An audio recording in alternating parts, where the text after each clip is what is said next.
ചൂടായി കിടക്കുന്ന പാനിലേക്ക് ആവശ്യത്തിന് നെയ്യ് ഒഴിച്ചു കൊടുക്കുക. എന്നിട്ട് അരിഞ്ഞു വെച്ചിരിക്കുന്ന നേന്ത്രപ്പഴം ഇതിലേക്ക് ഇട്ട് കൊടുക്കുക. നല്ലോണം പഴുത്തിട്ടുള്ള പഴമാണെന്നുണ്ടെങ്കിൽ പഞ്ചസാര കുറച്ച് ചേർത്താൽ മതി. അല്ലാന്നുണ്ടെങ്കിൽ ആവശ്യത്തിന് പഞ്ചസാര ചേർത്ത് കൊടുക്കുക. എന്നിട്ട് ജസ്റ്റ് ഒന്ന് മൂടി വെച്ച് കൊടുക്കുക.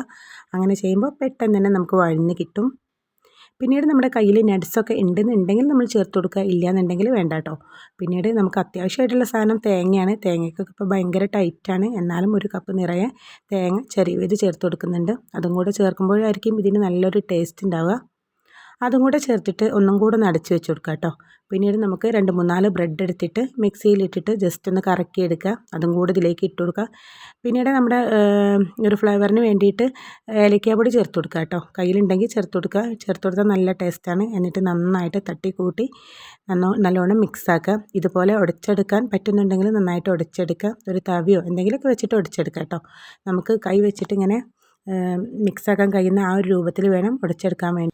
ഇനി നമുക്ക് ഇഷ്ടപ്പെട്ട ഷേപ്പിൽ നമുക്ക് ചെയ്തെടുക്കാം. അപ്പോൾ ഞാനിവിടെ ഈ ഒരു ഹാർട്ട് ഷേപ്പിലാണ് ചെയ്തെടുക്കുന്നത്. കട്ടി വേണമെന്നുണ്ടെങ്കിൽ നമുക്ക് കട്ടി കൂട്ടിയിട്ടെടുക്കാം. കട്ടി വേണ്ടാന്നുണ്ടെങ്കിൽ കട്ടി കുറച്ചിട്ടെടുക്കാം. അപ്പോൾ നിങ്ങൾ വിചാരിക്കുന്നുണ്ടാവും എന്താണ് ഇവിടെ ഉണ്ടാക്കുന്നതെന്ന്. നേന്ത്രപ്പഴം കട്ലറ്റാണ് കേട്ടോ. ഭയങ്കര ടേസ്റ്റാണ്. ഇപ്പോൾ സ്കൂളൊക്കെ ഇല്ലാത്ത സമയമാണല്ലോ. അപ്പോൾ കുട്ടികൾക്കൊക്കെ കൊടുക്കാൻ പറ്റിയിട്ടുള്ള ഒരു അടിപൊളി സ്നാക്കാണ്.